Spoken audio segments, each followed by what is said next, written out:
Good morning, ladies and gentlemen.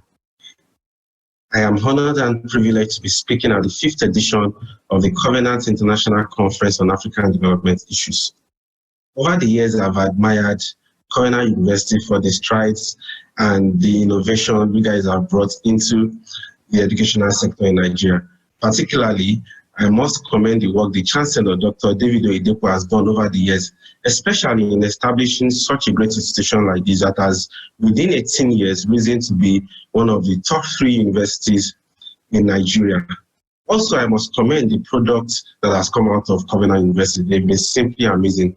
I've worked with 2 of your products over the last few years, and I often say to myself that if I have the opportunity again, I would work with them. Thank you, and I hope that we'll be able to learn from one another this morning as we have this discourse on green energy and technology in driving Africa's growth. I will begin my discussion this morning by sharing a personal story that actually changed my life. After graduating from the university as a young school leaver, I considered seeking gainful employment from various organizations. At the time, my colleagues were already getting roles in choice organizations, going on with clearly fat salaries, but I had this restlessness in my spirit, which could not be defined with clarity until my encounter with a young boy. That encounter, comparable to that of Paul on the road to Damascus, changed the trajectory of my life forever. I had gone visiting a friend in a semi-rural community in the outskirts of Lagos, Nigeria. As I walked the streets of that community, I ran into a young boy of school age who was supposed to be in school but was not in school at that time. Having engaged him in a discussion, I was able to gather that his parents could not afford his education, and I promised to come back in 2 weeks and do something about his plight. This was because I believe that every child deserves not just the right to education, but the right to a sound education. I returned to this same community about 3 weeks later, although breaking my promise by a lapse of a week, and found it inordinately difficult locating this young boy, as everyone I inquired from were reluctant to discuss him. Fortunately, or rather unfortunately, I met someone who generously volunteered information about the boy. He said, the boy, his 2 siblings and parents are dead. I was dazed, not necessarily by the concept of death, but by the complete annihilation of an entire nuclear family in one fell swoop. Questions began to pour out from my mouth. How can this be? What could have happened? These are many more questions I asked, and I was able to gather that they died from toxic fumes from a neighbor's generating set. Sadly, I have come to know that in a nation of almost 200 million people, this is not an isolated incident, even today. Broken, this personal experience was a turning point in my career and my life. I knew I had to do something, and this was one of the motivations.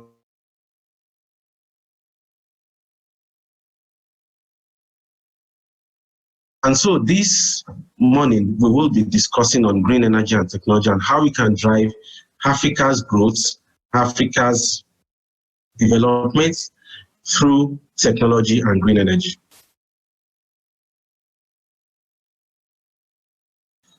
What is happening in Africa? Africa has contributed less to the impact of climate change, but felt the most effect of climate change. While other continents have used the unsustainable means of energy to create development, those of us who did nothing are suffering the effects. This is why it is said that you cannot afford to remain small. You will be run over by the mighty. Africa has to rise up, solve our problems, and refuse to be at the receiving end. We are least responsible for heating of the planet, but we are the hardest hit by extreme weather, which regularly causes heat waves, droughts, and even flooding. Africa has produced just about 2% of the total global energy-related carbon dioxide emission, but the continent is disproportionately on the front line when it comes to the effect of world's changing climate. Of course, if you remember, in the spring of 2018, Mozambique, Malawi, Zimbabwe, experienced devastating cyclones that affected over 3 million people. 3 billion people currently live in energy poverty worldwide, and over 600 million of these people reside in Africa. If you narrow it down to Nigeria, our home country here, according to a USAID report, about 93 million Nigerians still lack access to basic electricity. Majority of these people live in rural communities. The current grid is unable to reliably serve the existing industrial, urban, and rural customer base. Of course, a shortfall in generation capacity has led to the proliferation of small generators, which are inefficient and polluting. If these underserved people are to be served using the conventional grid extension plan, they will remain largely underserved for a very long time. And of course, this will lead to environmental tragedy. If we do a bit of mathematics, the 48 sub-Saharan African countries combined have 68 gigawatts of electricity generation. And this is just about 5%. This electricity that we generate in sub-Saharan Africa is just comparable to the capacity of Spain. And Spain is just about 5% of sub-Saharan population. And how has climate change affected Africa? Until we begin to ask the right questions, we will not find the right answers and the right solutions to African challenges. One of the ways climate change has affected Africa is in the area of agriculture. Of course, more than 60% of the population of sub-Saharan Africa are smallholder farmers, and about 23% of sub-Saharan Africa GDP comes from agriculture. African economies are heavily dependent on agriculture. Increases in temperature and rainfall reduction associated with climate change will further reduce agricultural production and increase the demand for more land and water to compensate for climate stresses. For a continent that is almost entirely dependent on rainfall for agriculture, droughts, heat stress, and flooding have led to a reduction in crop yields and livestock productivity. Of course, another area where climate change has affected, Africa is in the area of health. The World Health Organization estimates that between 2030 and 2050, climate change is expected to cause approximately about 250,000 additional deaths per year globally, from malnutrition to malaria to diarrhea and heat stresses alone. This was estimated to translate to direct damage costs to health of between $2 to $4 billion per year. Of course, climate change leads to worsening air quality, adverse impact on food and water supply and quality, and more frequent and extreme weather events, which all have profound impacts on human health. Another area where climate change has affected Africa is in the area of water. With climate change, the water cycle is expected to undergo significant changes. For example, a warmer climate causes more water to evaporate from both land and oceans. In turn, a warmer atmosphere can hold more water. Roughly 4% more water for every 1 degree Fahrenheit rise in temperature. And of course, hydropower accounts for 17% of the electricity generation in Africa. Countries like Democratic Republic of Congo, Ethiopia, Malawi, and Mozambique, and of course Uganda and Zambia, share of hydropower and electricity generation exceed 80%. And as you know, reduced water levels and increased evaporation are detrimental to the power generation via hydro.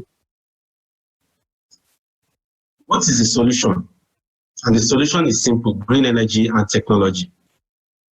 The solution to these effects of climate change is green energy and technology, a situation where we use sustainable solutions to cure the continent of the impact of sustainable products and activities that have been caused over the years. For a source to be termed green, it has to mean that it is environmentally friendly and sustainable. Green technology, which is related to clean technology, refers to products or services that improve operational performance while reducing costs, energy consumption, waste, or negative effects on the environment. I will briefly touch on the applications of green technology. And the first one on my list is power generation. Of course, you have solar, you have wind, you have hydro, you have biomass or biogas, as the case may be. And these are areas by which we can diversify our energy mix from the typical fossil fuel-based energy generation in Africa. We also have recycling and waste management. Of course, under this, you have waste to energy, you have repurposed school bags and the likes like that. We also have agriculture. And today you see things like soilless farming, you see things like greenhouse farming springing up across the length and breadth of this country. You also have hydroponics and aquaponics. Of course, another area where we can apply green technology to develop Africa, especially from the energy perspective, is also in our buildings. When we talk about energy efficiency and energy conservation in our buildings, we can also talk about green, sustainable buildings design. Of course, one of those few buildings are the Nestor Oil building in Victoria Island, which is one of the first in West Africa to be LEED certified. We also have transportation. And of course, if you have been following the events in the world, nations across Europe and the West are setting targets, to decommission their fossil fuel-based vehicles, some of them by 2025, some of them by 2030. What this means is that we are transitioning into an age where we begin to see more of electric vehicles. Now there are also electric bikes. There are even pilots of electric bicycles and motorcycles in Nigeria and even in some of our rural communities within the country. All these green technology applications create massive opportunities for wealth, while also solving Africa's major problem. So I'm challenging students, I'm challenging professionals, I'm challenging everyone listening to me this morning to take the bull by the horn and find a way to solve this problem, because we are the ones who can actually solve our problems. How are African countries responding to climate change and energy transition? In 2013, Nigerian government passed the climate change policy into law. There was the Vision 2020, and now we also have the Vision 2030. We as citizens have to take the bull by the horn. Let us allow the government to catch up with us solving this problem. Nigeria currently sets a target of 30 gigawatts of electricity generation by 2030, and they hope that out of these 30 gigawatts, 30% of it will be from renewable energy. And I think the government is already taking some initiative in that direction. In 2018, 2019, with the partnership from the World Bank, the federal government of Nigeria put in place about $350 million to fund off-grid electrification in Nigeria. And some of this funding is particularly dedicated to solar home systems and mini grids, and they are to serve people who are not connected to the national grid. We can also take a cue from Morocco. Morocco plans to generate about 52% of their electricity from renewables. And this will comprise of 20% solar, 20% wind, and 12% hydro. And one of the interesting things that the government of Morocco has done is that they have lifted all subsidies on diesel, gasoline, and heavy fuel to encourage more efficient use of energy and to free up resources to invest in the transition to a green economy. The government has to lead this initiative, and when government fails to lead this initiative, we the citizens have to do what we can afford to do. One of the things the Moroccan government has also done is that they have begun treating their ocean as a natural resource with the same importance as the land. With improved coastal zones management and the development of sustainable aquaculture, fishing makes up 56% of the country's agricultural exports. We can also look at Kenya. Of course, Kenya has built and commissioned a 310 megawatt Tukuna wind farm, and most recently, the 54.6 megawatts Garissa solar PV plant. These two power plants have helped push renewable energy generation contribution to an awesome 93%. And of course, in 2018, the Kenya government also passed a climate change policy that will cut across forestry, agriculture, energy, industry, transport, and waste. I would dwell a little bit on green entrepreneurs, and I will talk about electricity generation and also waste management. And these are areas that, there are so many opportunities, there are abundance of opportunities that young people, young school leavers can take on. I started what I'm doing today just a couple of months after I left university. Of course, it was challenging at the beginning, but with constant perseverance, innovation, study, and research, we've been able to make significant progress. And we've seen firsthand how what we do has transformed lives and is making impact in the life of the people that we serve. So having innovative ideas is not good enough, but we need to bring these innovative ideas into reality. We need to turn them into action. And I'm charging us once again to take the bull by the horn and do something. There are challenges that can threaten the future of our continent. Will you leave this continent worse than you met it? Or you will leave this continent the way you met it? Or you will leave this continent better than you met it? More than half of those living without electricity are in rural and off-grid locations. And these people have no guarantee of being connected within the next decade. The company highly deploys smart solar hybrid mini-grids to these communities, providing them with clean, safe, reliable, and cost-effective electricity to all the commercial, the residential, and the productive customers within those communities. And at the same time, within the urban areas, of course, due to intermittent power supply situation in Nigeria, we design bespoke power solutions comprising of combination of solar storage, diesel generators, and some other sources are used in the commercial and the industrial sector. And of course, in areas where you have gas facility, we use gas facility in place of diesel generators. We also have green entrepreneurs in the waste management sector.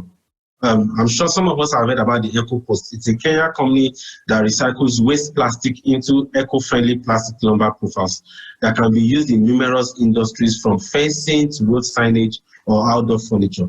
Of course, you also have the repurposed school bags that is made, from plastic bags. And these bags are fitted with small solar panels. As children walk to and fro school, the solar panels generate electricity, charges a small battery, and they can then use that battery to power small lightning bulbs and the rest in their homes at night. And so these are examples of people and organizations who are solving this problem in one form or the other. What are the challenges that we are most likely facing in adopting green energy and technology? The public sector, which is government, and the private sector, which are the investors, they need to put money in this sector. Of course, we have uncertainty about the viability and certain impacts of green technology. If you go into some communities, they will tell you that, since you brought this technology into our community, so thing has been happening. But it's not true. It's because it's lack of education. Somebody has not sat down to adequately engage them to help them understand the importance of those things. Of course, there's also inadequate research tailored for Africa. And I think it's important that our educational institution, and Covenant University is doing it, and I'm calling on other private and government institutions within the country to invest massively in research and development. And this is what has pushed the frontiers of educational institutions outside of this country, outside the shores of Nigeria, outside the shores of Africa. You find out that some of the innovations that you are seeing in our world today started from educational institutions. So we need to invest massively in research and development. We also need to, there's also inadequate incentives to consumers and entrepreneurs. It's easy for an entrepreneur somewhere in the US to go to a bank and take a loan and start a business without any collateral. We know if you narrow that back to our country, that's almost impossible. You'll be asked to produce a collateral or provide your grandmother's birth certificate and all those things like that. That's just a joke. But it's difficult to access finance in this part of the world. And so government needs to incentivize consumers and entrepreneurs. In India, some years back, any individual who decides to go solar, government foots 30% of the bill, and the customer then brings 70%. So initiatives like this will encourage not just the consumers, but the entrepreneurs, to solve these problems and also go extra mile by bringing in, ideas that are necessary, to create change within this sector. There's also the lack of finance, and I was reading a report recently that says Black founders received less than 1% of total venture funding in the world. And so the wealthy Africans, wealthy Nigerians, the billionaires, the multi-millionaires, we need to put our money where our mouth is. We need to invest in this continent. We need to invest in Nigeria. We need to invest to solve Africa's biggest problem. Of course, the last one on the list is access to long-term policy frameworks and inability of successive government to make continuity a priority. I cannot overemphasize this. Successive government needs to continue from where the previous government stopped. This is the only way we can achieve growth at a significant pace and style. How can we accelerate Africa's adoption of green energy? I'll run through these points because my time is fast spent. We need to learn from the past. Developed countries have made mistakes and they are creating workable systems for the future. And so we need to pick these lessons learned, we need to improve on them, and we need to suit these lessons for our local markets and implement them on the continent. So it's important that we learn lessons from the past. Yes, while I've had conversations about some African countries trying, to generate electricity through coal, yes, the fact that we've not contributed so much to the effect of climate change doesn't mean that we need to do things the way it has been done in the past. There are several other green and energy efficient ways that we can generate electricity. So we should not make the mistake that those who have gone ahead of us have made. We also need to share knowledge. There's a need to encourage knowledge sharing by stakeholders across the continent to acquire and share and apply global and local best practices to the planning and the implementation of these policies. A conference like this is knowledge sharing. I've been part of the conferences, yes, and I've learned quite a lot of things, and I know others are also listening to me and also learning. And so by the time we do this, we're able to take best practices to our local communities, to our states, to our nation, and to the continent at large. Also, we need to develop solutions for a local market. Solutions for the African continent, that is policies, technology, equipment. Most of the equipment that we use in generating electricity today are still imported into the continent. So we need to go beyond the level of importation to the level of local production and tailoring it for our people, for our businesses, and for the industries that operate in our community. And lastly, how do we accelerate this adoption to green technology? We also need to adopt a decentralized energy solution. Does it make any sense generating power, in the northern part of Nigeria and transporting that power, to the south? We can generate power within a community and distribute that power to the local end users. We need to diversify. We need to break down our energy generation sources and bring them closer to the end users, to the factories, to the industries, to the commercial business, and to the residential. Because this will save costs, this will save time, and this will help us rapidly scale. And to wrap up my point, I've talked about knowledge sharing and learning from the past. I've also talked about improved access to finance. I've also talked about constant innovation tailored to our people, businesses, and trade. I've also talked about encouraging the adoption of local content and manufacturing. And lastly, I spoke about improved sustainable policies. The illuminating words of former President Barack Obama to me, alongside some of my peers in 2014 at the Yali Town Hall meeting in Washington, D.C. are, change will not come if we wait for some other person or some other time. We are the ones that we have been waiting for. We are the change that we seek. If you are walking down the right path and you are willing to keep walking, eventually you will make progress. Ladies and gentlemen, the solution to Africa energy challenges are in our hands. Start from somewhere, take a bold step, drive this change, and there will be change. Thank you for listening to me. I want to stand here to appreciate all our presenters this morning, the 4 lead presenters. We are very grateful that you honored our invitation. We are enlightened by the deep things that you have brought on board on ICADI 2020. Let me here say that I'm grateful to Mr. Olusegun Amuson, the first presenter today who spoke on artificial intelligence, machine learning, and smart cities. The second presenter talked about beyond literacy and numeracy, redesigning the curriculum. That is John Abele. Please, we are very, very grateful. And of course, we had Femi Oguremi, who was here on ground with us and spoke on sustainable quality improvement in African healthcare system. While we just listened to Mr. Olusegun Odunaiya speaking on green energy and technology. We are deeply appreciative of all that we have derived from these interactions. And I know that we keep on as we continue in this program. Thank you very much.